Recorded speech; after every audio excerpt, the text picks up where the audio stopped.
आइए,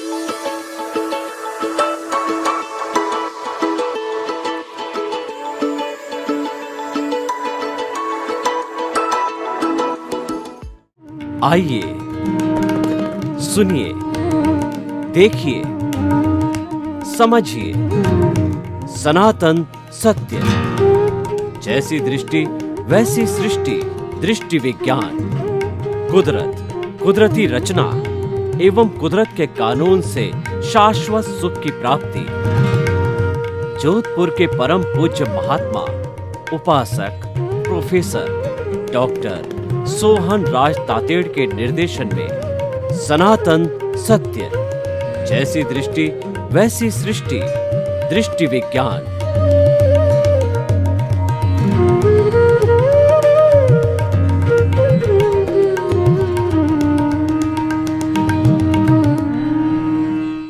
one double three. भाई और बहनों, मातृशक्ति को नमन। स्टूडियो में आपका हार्दिक स्वागत है, अभिनंदन है, सत्कार है। आत्मविज्ञान, साइंस ऑफ द सोल कार्यक्रम के अंतर्गत हम आपको राइट विजन, राइट थिंकिंग, सही दृष्टि, सही सोच के अंतर्गत आपका जो अज्ञान है उसको मिटाकर हम आपको ज्ञान देते हैं। आपकी रॉन्ग बिलीफ को हटा करके हम राइट बिलीफ देते हैं। आपको सनातन सत्य बताते हैं, सनातन सुख का क्या रास्ता वो बताते हैं। कुदरत की रचना और कुदरत का कानून आपको बताते हैं ताकि कि आपका जीवन अच्छा बने। तो सारा हम नए एपिसोड्स के माध्यम से करते हैं। तो आज हमारा बहुत सुंदर एपिसोड है निर्विकल्प समाधि। भाई और बहनों, ये उच्चतम अवस्था है, ये हमारे ध्यान की उच्चतम अवस्था है, ये हाईएस्ट पॉइंट है। जैसे कि हम व्यवहार जगत में देखते हैं कि बच्चा जो है प्रारंभ प्ले ग्रुप से प्रारंभ होता है। प्ले के बाद में first, second, third, fourth, primary, फिर उसके बाद के अंदर मिडल के बाद के अंदर वह जो है 10+2, 10+2 के बाद कॉलेज के बाद पीएचडी, और पीएचडी के बाद पोस्ट डॉक्टरल होकर के वह संपूर्ण अपनी वो पूरी स्टडी करता है, पूरे ज्ञान को, व्यवहारिक जगत की जो है ज्ञान को प्राप्त करता है। तो ये निर्विकल्प समाधि है, पोस्ट डॉक्टरल की स्थिति है। लेकिन हर व्यक्ति उस स्थान पर नहीं पहुंच सकता है, और ये धीरे धीरे, जैसे कि बच्चा प्ले ग्रुप से पोस्ट डॉक्टरल तक आता है तो उसकी पूरी विधि है। उसी तरीके से निर्विकल्प समाधि तक पहुंचने के लिए पूरी विधि है, उसके स्टेप्स है। तो इसको हम थोड़ा योग से जोड़े, निर्विकल्प समाधि को योग से भी जोड़ेंगे, ज्ञान से भी जोड़ेंगे, दर्शन से भी जोड़ेंगे। सबका अर्थ एक ही है। हम समझने के लिए इसको अलग अलग व्यू पॉइंट से, अलग अलग दृष्टिकोण से हम इसको समझें कि अष्टांग योग जो पतंजलि के द्वारा अष्टांग योग दिया वो होलिस्टिक है। वो अष्टांग योग व्यवहार जगत में भी काम करता है।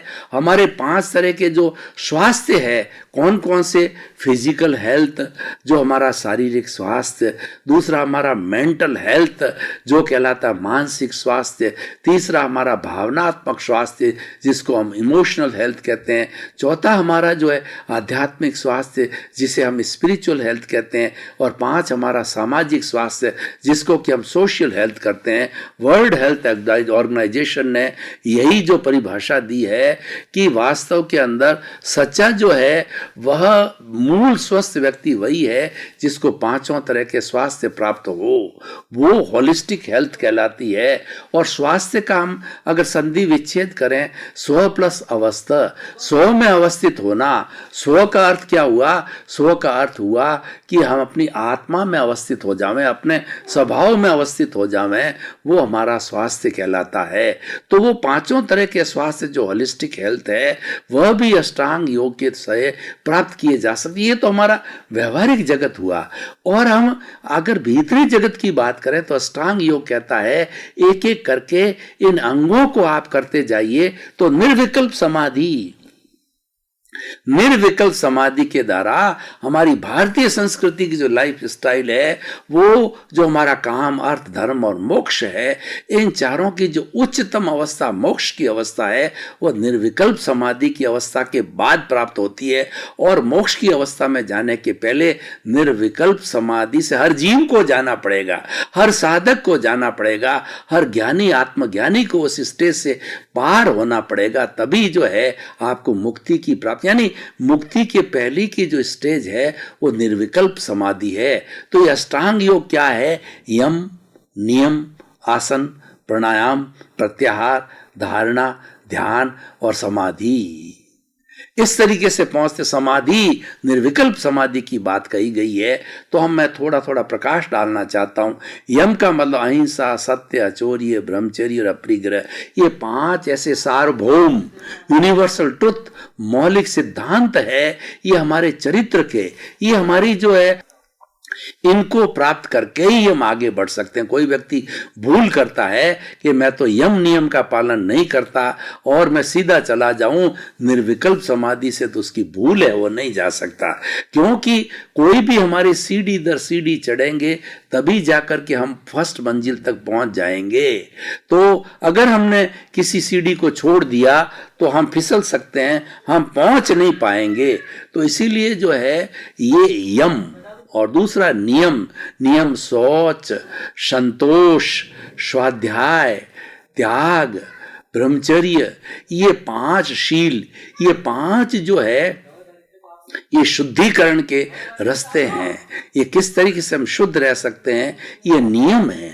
तो इनका पालन करना जरूरी है कि साधक को जो निर्विकल्प समाधि में जाना चाहते हैं उसको यम और नियम का पालन करना कंपल्सरी है, मैंडेटरी है। अब तीसरा आसन। आसन क्यों किए जाते हैं? कि हमारी जो फिजिकल बॉडी है ये मसल्स से काम करती है। ये हड्डियों का ढांचा सारा मसल्स से चलता है। मसल्स जितने नरम होंगे उतनी हमारी बॉडी जो है वो एक्टिव रहेगी, उसमें इलास्टिसिटी रहेगी और उसके साथ साथ में हमारे भाव सकारात्मक रहेंगे। तो यम, नियम, आसन, प्राणायाम। प्राणायाम मतलब प्राण का आयाम करना, मैनेजमेंट ऑफ द प्राण, मैनेजमेंट ऑफ द विटालिटी। ये हमारा जो प्राण है जिससे हमारा शरीर चलता है, ये प्राण जो है विटालिटी है, ये 4 चीजों से बनती है। भोजन, पानी, अग्नि और वायु। ये चारों चीज बना करके मन, वचन, काया को एनर्जी देते, जिसको कर्णवीर्य कहते हैं। और उससे पूरा शरीर जीवन भर प्रतिदिन संचालित, प्रतिदिन हम इसको जो जनरेट करते हैं और ये डिजेनरेट होती है, काम में ली जाती है, उसी से सारा शरीर चलता है। तो इसको जो है वो हम जो है आहार, द्रव्य आहार भी बोलते हैं। तो इस तरीके से जो है हमारा ये आसन काम करता है, प्राणायाम काम करता है। और प्रत्याहार बहुत सुंदर है। प्रत्याहार क्या है? अगर हम 5 इंद्रियों के चक्कर में पड़ गए और दुनिया के इंद्रियों को छूट दे दी तो इंद्रियां क्या दुरुपयोग करेगी, अच्छा रूप देखेगी उस पर मुग्ध हो जाएगी, और अच्छा भोजन देखेगी वो ज्यादा खाने लग जाएगी और अजीर्ण हो जाएगा। और कानों को हमने फिल्मी जो है, अश्लील जो है गाने हैं उस पर ध्यान दिया तो ये दूषित हो जाएंगे कान। और वह सुगंध की तरफ हो गए, आकृष्ट हो गए तो हम लुभावित हो जाएंगे।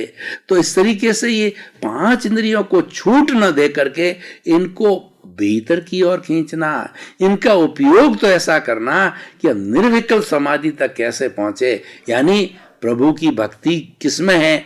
वैसे शब्द सुनना, बोलना, प्रभु की मूर्ति को देखना, प्रभु की जो है बार बार उसको नतमस्तक होना, स्पर्श करना। तो इस तरीके से प्रभु भक्ति, भीतर विराजमान शुद्ध आत्मा की भक्ति के लिए 5 इंद्रियों को काम लो और उनको भीतर की ओर मोड़ देंगे। तो फिर भीतर तो परमात्मा है, परमात्मा का कानून चलता है। जो हमारा ये भीतर का जगत है उसमें परमात्मा विराजमान है, वहां परमात्मा की रचना है और परमात्मा का कानून चलता है। परमात्मा का कानून जो है बहुत एक्यूरेट है और वो शुद्ध है, विशुद्ध है, क्योंकि ये स्वयं विशुद्ध है। तो भाई और बहनों, हम बात कर रहे थे प्रत्याहार और धारणा करता अच्छे अच्छे विचारों का हमारे भीतर जो है वो हमें रिटेंशन करना। हमारे अच्छे अच्छे विचार जहां से भी मिले, अच्छे अच्छे भाव जहां से मिले, यानी प्रभु भक्ति के जितने भी चिंतन है उसको रिटेंशन करना धारणा है। और ध्यान, फिर जो हमने अच्छी अच्छी धारणा की है उसको एकाग्र होकर के देखना। उसकी परीक्षा करना। परीक्षा कैसे करना?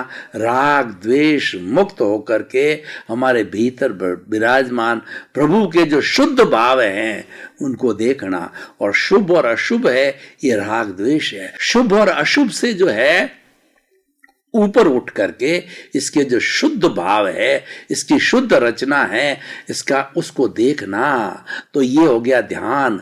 और समाधि की जो हमारा आज का विषय है, निर्विकल्प समाधि, ये दो तरह की होती है। हमने ध्यान की बात की, एक तो हम आलम्बन लेके करते हैं, किसी भी प्रभु का जिन बिंब का आलम्बन लेते हैं, किसी की मूर्ति, इष्ट की मूर्ति का आनंद लेकर के उसका जो आलम्बन लेके करते हैं, ये आलम्बन ध्यान। एक होता है निरालंबन ध्यान। निरालंबन ध्यान क्या है कि इस जो है वो पूरे जो हमारा आत्मा का विराट स्वरूप है उसको मात्र देखना, ज्ञाता दृष्टा भाव रखना। ये निर्विकल्प समाधि है कि मैं तो केवल देखने वाला हूं, मैं तो केवल जानने वाला हूं। और ये विशुद्ध आत्मा है, प्योर आत्मा, 24 कैरेट का सोना है, इसमें कोई अशुद्धि नहीं है। उसके ज्ञाता दृष्टि मूल अवस्था को देखना है, वो निर्विकल्प समाधि है। तो ये अष्टांग योग की दृष्टिकोण से मैंने देखा।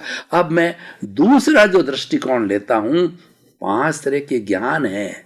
मति ज्ञान, शुद्ध ज्ञान, अवधि ज्ञान, मन प्रज्ञान और केवल ज्ञान। हमारा उद्देश्य है निर्विकल्प समाधि को प्राप्त करना। तो पहला मॉडल तो मैंने अष्टांग योग का लिया, दूसरा मॉडल 5 तरह के ज्ञान का लिया। मति ज्ञान है, ये हमारे मन और इंद्रिय से होता है। हमारी इंद्रियां जो देखती है और मन जो चिंतन करता है, वो वर्तमान काल का चिंतन करता है और भूतकाल की स्मृति करता है, भविष्य की कल्पना करता है। ये सारा जो चिंतन होता है मति ज्ञान है। और शुद्ध ज्ञान ये होता है कि हम पुस्तक पढ़ते हैं, स्वाध्याय करते हैं और आगमों का मंथन करते हैं, धार्मिक ग्रंथों को पढ़ते हैं और पढ़ करके उपदेश लेते हैं। जो मैं आपको ये प्रवचन कर रहा हूं, ये शुद्ध ज्ञान है। शुद्ध ज्ञान बहुत काम का होता है, क्योंकि शुद्ध ज्ञान जिसके भीतर जो आत्मज्ञानी है वो एक एक बात कहे, वो हमारा हृदय को छूने वाली होती है, हमको हृदयंगम होती है और उसका अनुभव बोलता है। जो शुद्ध अनुभव की बात बताई जाती है वो भीतर परमात्मा शुद्ध है और उसकी शुद्धता की बात कर बताई जाती है। शुद्धता की बात क्या है? ज्ञाता दृष्टा भाव। मैं जानने वाला हूं, मैं देखने वाला हूं। कैसे जानना देखना? राग द्वेष मुक्त होकर के, अज्ञान रहित होकर के देखना है। ये ज्ञाता दृष्टा भाव है और ये उसका शुद्ध स्वरूप है। और ऐसा हम करते हैं, अपने स्वभाव में रमण करते हैं। तो ये जो है हमारा, हमने मति ज्ञान, शुद्ध ज्ञान की बात कही कि ये हमको उधर ले जाता है। शुद्ध ज्ञान है, निर्विकल्प समाधि की में बहुत बड़ा उपयोगी होता है, क्योंकि ये शुद्ध ज्ञान होता है वो मति ज्ञान पूर्वक किया जाता है, उनके सहारे किया जाता है। और शुद्ध ज्ञान हमको आगे फैलाने वाला होता है और ये परमार्थ करने वाला होता है। दूसरे देखिए, मति ज्ञान और हमारे अवधि ज्ञान, मन प्रयोग ज्ञान और केवल ज्ञान, तो ये हमारा भीतर ही होता है, दूसरों को ज्यादा प्रभावित नहीं करता है। दूसरों को प्रभावित करने वाला शुद्ध ज्ञान है। केवली और तीर्थंकर जब समोषण में जो है अपनी देशना देते हैं, प्रवचन देते हैं, वह भी एक तरह का जो है वो केवल ज्ञान रूपी शुद्ध ज्ञान है।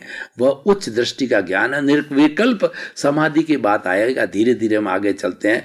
तो मति, शुद्ध और अवधि ज्ञानी जो होता है वो उसकी आत्मा, उसके अंदर ये वो उसमें प्रत्यक्ष होता है। मति और शुद्ध तो जो है वो परोक्ष है, क्योंकि इसके अंदर मन और इंद्रियों का, मन वचन काया का उपयोग होता है, इसीलिए ये परोक्ष है। और मति ज्ञान में इनकी आवश्यकता और अवधि ज्ञान में इनकी आवश्यकता नहीं होता है। अवधि ज्ञानी आत्मा की प्योरिटी के कारण जो है वह देख लेता है कि ये लोक कितना ऊंचा है, नीचा है। मतलब इस लोक के अंदर ऊर्ध्व लोक, मध्य लोक और जो अधो लोक, तीनों में जितना जितना उसकी रेंज होती है, उस रेंज को जाकर के सारे पुद्गलों को वो जड़ को देखता है। अवधि ज्ञान है, मात्र जड़ को देख सकता है, वो चेतन तत्व को टच नहीं कर सकता। तो ये हमारा हो गया मति ज्ञान, श्रुत ज्ञान, अवधि ज्ञान। मनोप्रयोग ज्ञान जब होता है किसी को, यह भी प्रत्यक्ष ज्ञान है। ये आत्मा की साक्षी, आत्मा की हाजिरी, आत्मा की शुद्धता से होता है, प्योरिटी से होता है।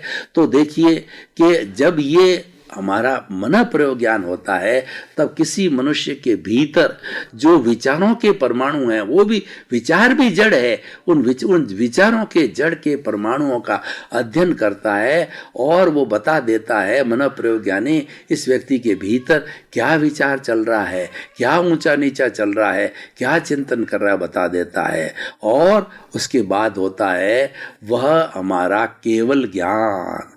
ये तो पूरा सूर्य है, ये जो है वो जो है दोपहर का पूरा उगता हुआ सूर्य है, जिससे कि सारा ब्रह्मांड आलोकित हो जाता है।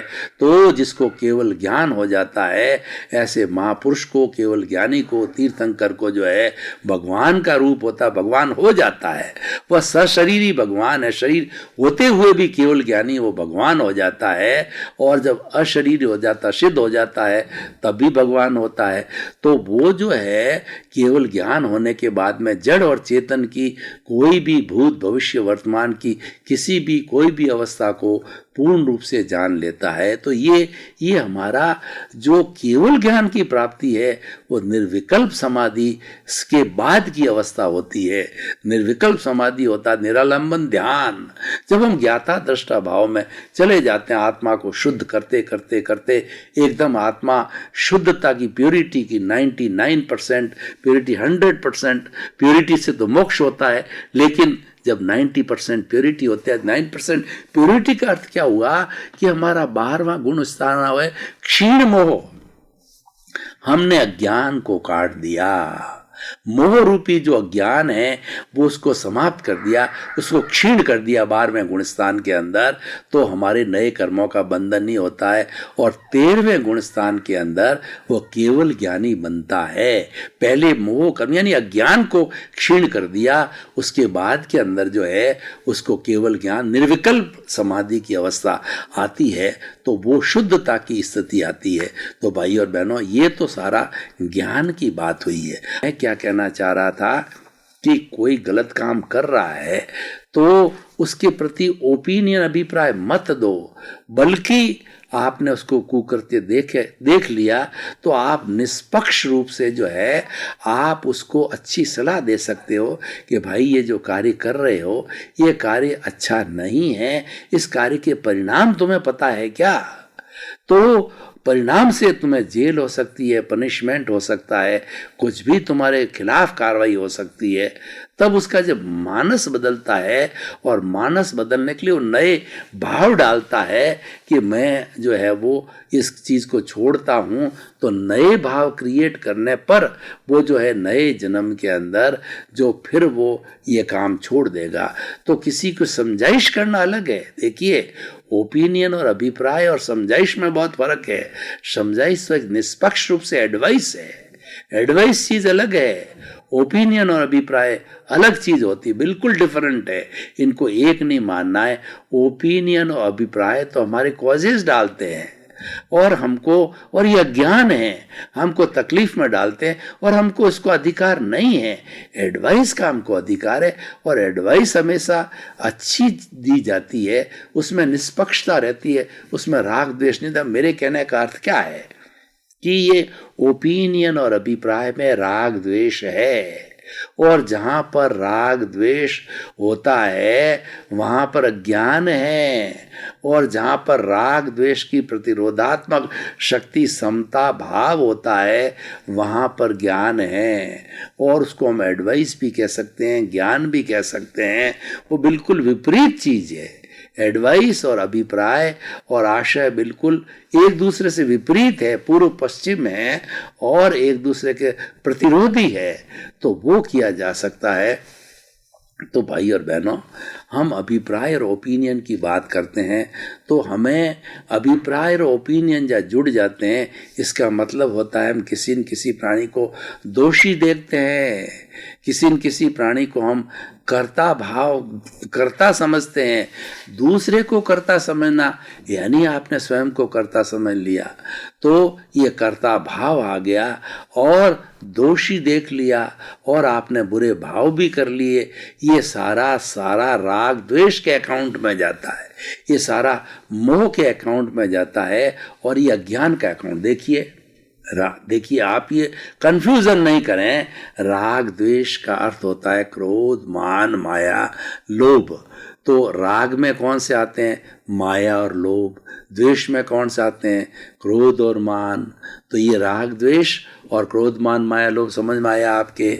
और ये सारा जो बनता है वो कषाय बनता। कषाय मतलब रंगा हुआ।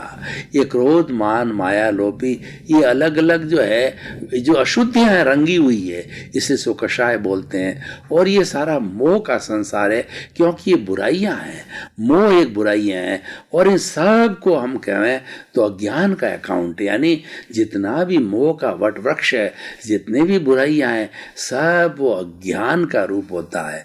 अब दूसरा पक्ष ले में ज्ञान क्या है? जितनी जितनी अच्छाइयां हैं वो सब ज्ञान है। किसी को अच्छा परामर्श देते हैं वह ज्ञान है। परामर्श के माध्यम से हम उस व्यक्ति को सुधार सकते हैं। और ओपिनियन, अभिप्राय दे करके हम राग उसका भला या बुरा हो या ना हो, हमने उसके सामने दिए या ना दिए, चाहे मन में दे दिए, थर्ड पर्सन के तरफ दे दिए, तो अभिप्राय ओपिनियन के माध्यम से हमारे राग द्वेष से जो है, हमारे अज्ञान रूपी जो है, ये फिर कॉजल बॉडी हमारी बढ़ गई। तो दोनों में बहुत अंतर है। हमें जीवन में ये लक्ष्य बनाना चाहिए कि हमें अभिप्राय ओपिनियन नहीं दे करके एडवाइस दे सकते हैं कि भाई ये बुरा काम है, ये नहीं करना चाहिए, इसके प्रोस एंड कॉन्स हम बता सकते हैं। अगले वाला उसको चले या ना चले वो हमारी जिम्मेवारी नहीं है। अब मैं 5 तरह के दर्शन की बात करता हूँ। दर्शन का अर्थ होता है देखना, मतलब ये प्रथम स्टेज दर्शन होती है। मैं आपको देख रहा हूँ, ये दर्शन है। और जब मैं गहराई में जाता हूँ कि आपका नाम ये है, आप वहाँ रहते हो और आपकी शक्ल ऐसी है, आपकी सूरत ऐसी है और आप इतने पढ़े लिखे हो, आप उस पोस्ट पर काम करते हो। जब इस ज्ञान को करते हैं तो वो ज्ञान कहलाता है, जिसकी मैंने जो व्याख्या कर चुका हूँ मैं। तो दर्शन का मतलब होता है कि सामान्य रूप से देखना, विशेष रूप से को ज्ञान कहते हैं, सामान्य को हम दर्शन कहते हैं। दर्शन को फेथ भी कहा जाता है, श्रद्धा भी कहा जाता है, समझ भी कहा जाता है, प्रतीति भी कहा जाता है। इसके बहुत पर्यायवाची शब्द है। तो हम दर्शन के अंदर देखिए, दर्शन भी 5 तरह के होते हैं। चक्षु दर्शन, अचक्षु दर्शन, अवधि दर्शन और केवल दर्शन। चक्षु दर्शन आंखों से देखना, अचक्षु दर्शन भीतर की आंख से देखना, समता की त्रिरत्न की आंख से देखना, यानी भीतरी जगत में क्या चल रहा है वो अपने ज्ञान से देखना। और तीसरा जो है, पहले चक्षु दर्शन, अचक्षु दर्शन, अवधि दर्शन। अवधि ज्ञान होने के पहले अवधि दर्शन होता है, और उसके अवधि दर्शन और केवल दर्शन 5वां होता है। केवल दर्शन होने के बाद केवल ज्ञान होता है। तो ये केवल ज्ञान की जो अवस्था है वो निर्विकल्प समाधि की उच्चतम अवस्था है। जब निर्विकल्प समाधि पूर्ण अवस्था में चली जाती है तो 360 डिग्री का जो ज्ञान होता है, पहले केवल दर्शन होता है और केवल दर्शन जो है वो केवल ज्ञान में परिणत होता है। केवल दर्शन तक पुरुषार्थ होता है और केवल दर्शन होने के बाद में वो नेक्स्ट बर्थ के अंदर जो है केवल ज्ञान होता है, तो वहाँ कोई पुरुषार्थ की आवश्यकता नहीं होती है। तो केवल ज्ञान को प्राप्त करने के लिए दूसरा जन्म लेना पड़ता है, क्योंकि इस जन्म में पुरुषार्थ होता है केवल दर्शन का।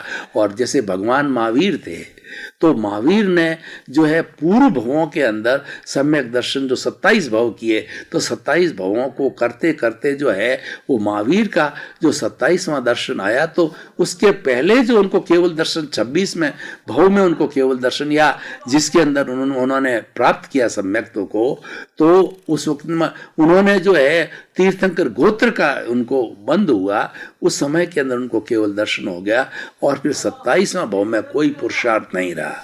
इसलिए भगवान ने जो भी 12.5 वर्ष तक जो है और तीर्थंकर का कोई पुरुषार्थ होता ही नहीं है, वो तो देशना देते हैं, वो तो केवल ज्ञानी होते हैं, तो इसीलिए उनका तो सारा समोषण होता है, वो तो ज्ञाता दृष्टा भाव में होते ही हैं, क्योंकि वो तो मुक्ति जाने वाले होते हैं।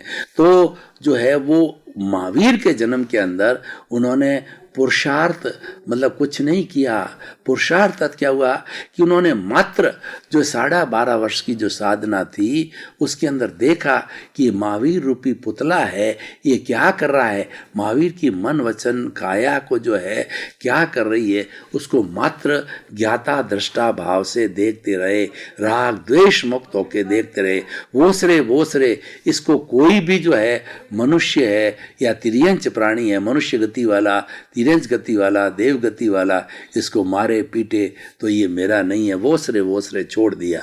तो इस तरीके से केवल दर्शन के बाद के अंदर जो केवल ज्ञान होता है वह निर्विकल्प समाधि पूर्वक होता है।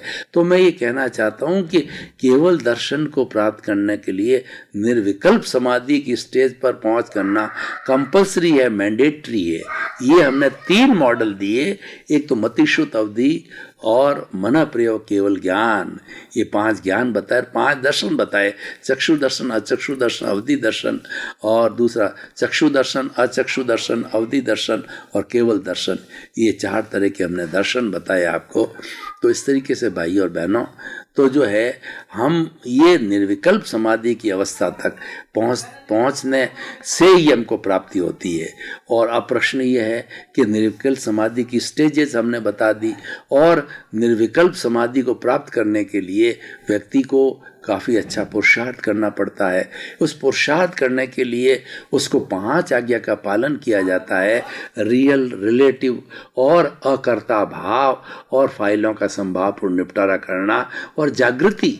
देखिए निर्विकल्प समाधि का एक मॉडल मैं और बताता हूँ 5 आज्ञा का, कि हमारी जो ये हमको जो आत्मज्ञानी मिल जाता है, तो आत्मज्ञानी जो है हमें हमारा जो मूल जो हमारा अज्ञान है उस अज्ञान को मिटा देते हैं और हमें आलोक दे देते हैं, जिसको हम ये कहते हैं कि हमारा जो भाई और बहनों, आपका बहुत बहुत धन्यवाद।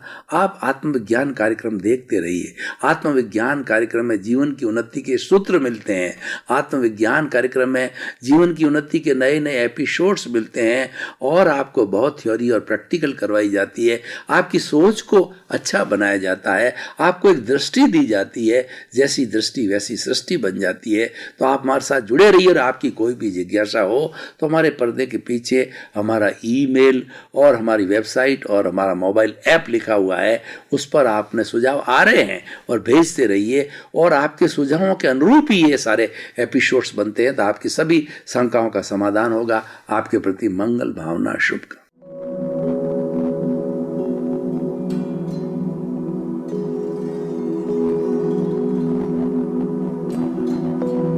एक ऐसा अंतर्राष्ट्रीय ख्याति प्राप्त मानव जो गुरु प्रेरणा से पिछले 20 वर्षों से वानप्रस्थ जीवन जीते हुए 24 घंटे मानवता की सेवा में संलग्न है। एक ऐसा मानव जो अभी राष्ट्रीय, अंतर्राष्ट्रीय टीवी चैनलों पर 7,500 एपिसोड के माध्यम से सनातन सत्य, आत्मविज्ञान एवं पुनरुत्थान, व्यवहार एवं निश्चय जगत के जीवनोपयोगी विषयों पर हृदय स्पर्शी प्रवचन कर चुका है। उस मानव का नाम है महात्मा उपासक प्रोफेसर डॉक्टर सोहन राज तातेड़। प्रोफेसर तातेड़ द्वारा योग, दर्शन, शिक्षा विषयों पर रचित पीएचडी स्तर के 250 शोध ग्रंथ भारत के 100 प्रतिष्ठित विश्वविद्यालयों में शोधार्थी पढ़ रहे हैं, तथा वे सभी शोध ग्रंथ वहां की सेंट्रल लाइब्रेरियों में उपलब्ध हैं। महात्मा सोहन राज ने अभी तक हजारों स्कूलों, कॉलेजों, विश्वविद्यालयों एवं संस्थाओं में सेमिनार, वर्कशॉप, कैंप लगाकर लाखों विद्यार्थियों को योग, दर्शन, शिक्षा का प्रशिक्षण देकर उन्हें सुसंस्कारित किया। डॉक्टर तातेड़ ने भारतीय संस्कृति उत्थान के 4000 से अधिक समसामयिक विषयों पर आर्टिकल लिखकर ऑनलाइन जर्नल, पत्रिकाओं, वेबसाइट्स पर प्रकाशित किया, जिसका उपयोग लाखों पाठक कर रहे हैं। उपासक तातेड़ के 5000 से अधिक आज का सुविचार, आज का शुभ संदेश, आज का मंगल भावना योग आदि चिंतन websites, Twitter, blogger, Facebook, YouTube माध्यमों से लाखों लोग अपना जीवन निर्माण कर रहे हैं। मानवता के मसीहा ऐसे महामानव महात्मा सोहन राज तातेड़ के प्रोफाइल को अभी तक विश्व के 20 लाख दर्शक यूट्यूब पर, 12 लाख गूगल पर एवं लाखों दर्शक फेसबुक, ब्लॉगर, ट्विटर और इंस्टाग्राम पर देख चुके हैं।